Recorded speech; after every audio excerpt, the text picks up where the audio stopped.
This is the Tiki and Tierney Show. Big weekend. Some might call it a monster weekend. Oh, my God, Tiki, let's just get to the games already. Let me get to Green Bay. Let me get to 107. Let's get to Giants-Ravens. Let's go, Tiki. How you feeling, buddy? Oh, I feel fantastic, man. It's finally nice after a rainy day yesterday, and it's going to be perfect day for Yankees baseball this afternoon, which is why we'll be off air at about 12:20 or so this afternoon. But more importantly, BT, you're headed out to fabled Lambeau Field. It's not going to be the frozen tundra. But, I mean, this is a huge week for the Jets, and for a lot of reasons. And I know you've talked about it since the beginning of the year, maybe waxing poetic about it because you felt this optimism creeping in, especially with Zach until he got hurt, and then it kind of got depressed, and then it came back, and now it's been great. And all the draft picks and the free agency moves that they have made. All I've heard for 2 months now, maybe 4 months at this point, is how the Jets have a shot. Now, early in the season, you see some, the Baltimore Ravens game. They didn't win, but they found a way to stay in it. They gave up a couple big plays. Cleveland, they stunk for a while, especially because immobile Joe Flacco couldn't get out of the way of the blitzes, but they found a way to win that one with some huge plays down the stretch. And, it's gone and gone and gone and created this, this positive energy. But now you're going to Green Bay. Again, don't think that the players aren't thinking about the same thing that you're thinking about going as a fan. Like, this is Lambeau Field, right? This is a big deal. This is the Green Bay Packers. This is Aaron Rodgers, who won back-to-back MVPs. This is a huge opportunity for this team. But for me, I look at this game and say, all right, Jets, for their Jets fans, if you want to prove that you're for real, go to Green Bay and beat the Packers. Then you really start having conversations about how good this Jet team can be. I understand. Listen, it's definitely let's check ourselves in the mirror kind of game. But I would like to put out the flames of one thing that I think is maybe a little overrated here in terms of conversation with the analysis. The Packers are not what people think that they are. They are not walking into a situation, the Jets, where they cannot win. You look at what the Packers done what they've done so far, and tell me where I'm supposed to be truly impressed. Week 1, they got beat up by the Vikings. All right, 23-7, it happens. Then they beat the Bears, and they look pretty good there, but the Bears stink. Yeah. Then they score 14 points against the Bucs, and they win still. In the first quarter, right? Didn't they score 14 in the first quarter, and then they didn't do anything for the rest of the game? I'm not sure about that, which early. is interesting. I know they scored early in that game. That you might be right, but that's a similar script to the Giants game where 14 in the first half, yeah. And then 14 in the first half. And then nothing. Yep.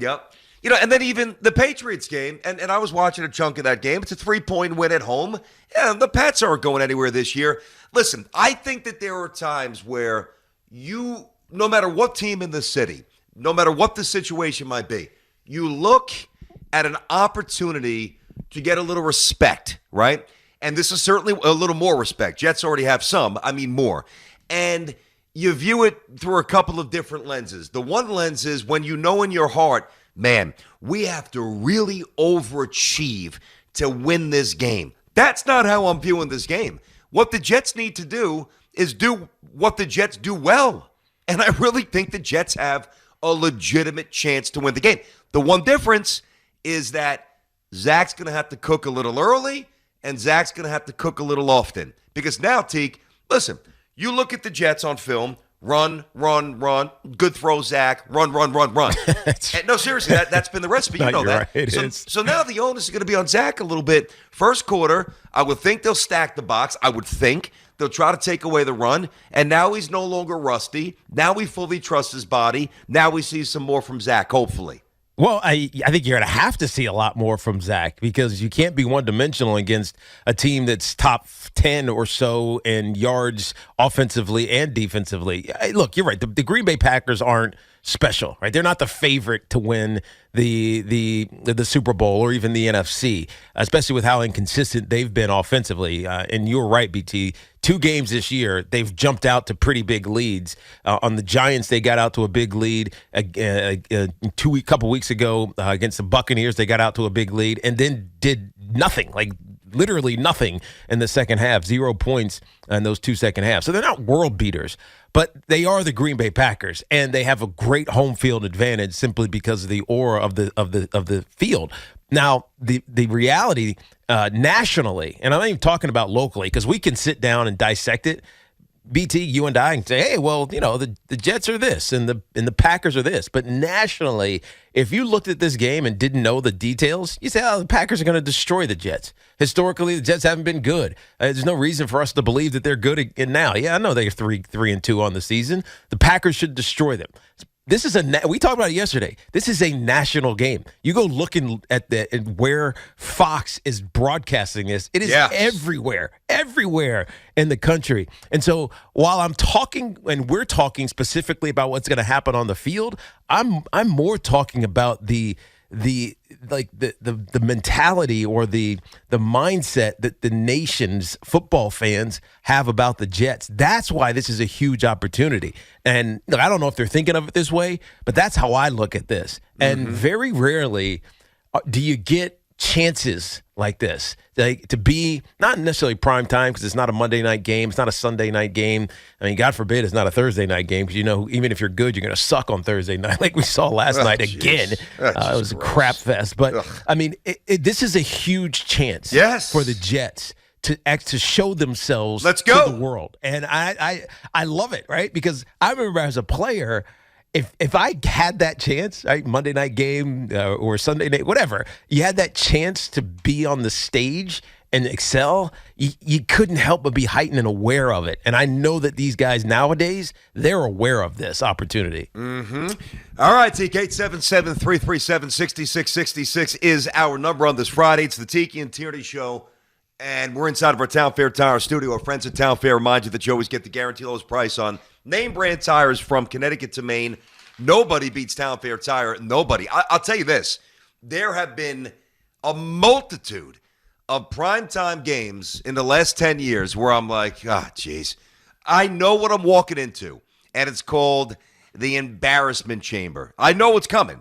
It's going to be, all right. Now, I didn't know that a butt fumble was coming, but I knew something ugly was coming. I didn't know that Darnold would see ghosts, but I really wasn't confident that night. I love that this is on for about 80% of the country here. And I love that they're, dispatching their number one team. Let's go. I think you embrace the stage. I think we gauge where they are. And listen, I'm not gonna predict a win. Yeah, I mean, I'm predicting a 4-quarter game. I think they'll need to play very well to win. But I don't think that we come back on Monday, right? And we're like, geez, I mean, that was a horror show. Oh, my God. Let's completely recalibrate our views on the Jets. I'm not sensing that. I'm really not. And if it did, it would really set us back emotionally on where we think the Jets are supposed to be. But hold on a second. You're right. Emotionally, it would be a shot to the chin. But even if that happens, and this is the difference between when you know that you have talent and you strongly believe that you're going in the right direction, like I do, or you kind of know deep down, we got a little lucky. All right, this guy's a C-plus player. This guy's not going to be here in 2 years. This guy's just a stopgap. This guy's a Band-Aid. Like, that's the difference. Even if they did get manhandled, and I'd be stunned if it happens, and disappointed, but stunned. For me, that's not going to force a real recalibration of how I view the Jets' possibilities this year. Now, if it's 3 weeks in a row, then we start looking at like coaching and different things. This team is talented, and I've been telling everybody that since the summer. Yeah, and at the end of the day, talent can sometimes make up for a disadvantage elsewhere. So skill-wise, like quarterback-wise, obviously Aaron Rodgers is an MVP. Zach Wilson is just trying to, get his bearings and be consistent as the leader and as a passer, which they really haven't asked him to do a ton of. But when they have asked him to do it, he's been pretty dang good. Mm-hmm. And so you match this team up against the Green Bay Packers on a huge stage. It's all I look at is opportunity, because opportunities are rare. And rarely are they perfect, but you got to be ready for them. And I feel like this Jets team, for the first time in a long time, they have the guys that understand it, right? Like Garrett Wilson wants to be a star. You know what I mean? Zach Wilson obviously wants to be a star. Look how he carries himself. He has confidence that you just don't see very often in a young player, especially one coming from BYU. He's on a big stage. He wants to be the man. I think this defense has guys that like C.J. Mosley and Quan Alexander, who was a champion, and Jordan Whitehead and DJ. Like all these guys, they want to be stars, right? It's Sauce Gardner, Williams. Williams. They want to be stars, and the easiest way to get there is to crush a team, not crush, but go out and crush it against a team like Green Bay on their home turf. So I just look at the opportunity because I know as a player. And it's a subtle thing, but when you feel disrespected and you feel like nobody actually believes in you, the only way to shut people up, so to speak, is to go play in big games. And this is a big game for the Jets. All right, Jeff fans, we've been here before in terms of being set up for that big letdown, but it feels different this time. It really does. I'm curious if you guys agree. We're going to get to the Giants, 877-337-6666. Short show. We've got Sharp Tierney at 11:40. Dink, we got Giant tickets for you boys. Nice. Let's go. Come join me for the game. Yes, we're both going to games this weekend. G-Men hunting win number 5, and, of course, the daily pick and all that stuff. And, one thing I'll say, and we'll get to the Yankees, obviously, end this series quickly here because the Astros aren't messing around. And as the Astros are on the basically precipice of sweeping and moving on, I don't want to see the Yankees fiddle and play for 5 more days and have no pitching staff for the Astros. Huge game today. Yeah, big game. Huge. If they go take care of business this afternoon and really exercise themselves well, it sets up an ALCS that everybody has wanted to see, at least us, we've wanted to see for the last 2 seasons. I would say this, it's something we've needed to see as Yankee fans. I would say not want, something we need to see. I agree with that. All right, there it is. 877-337-6666 on this Friday. Jets, G-Men, Yankees, Guardians. Let's go.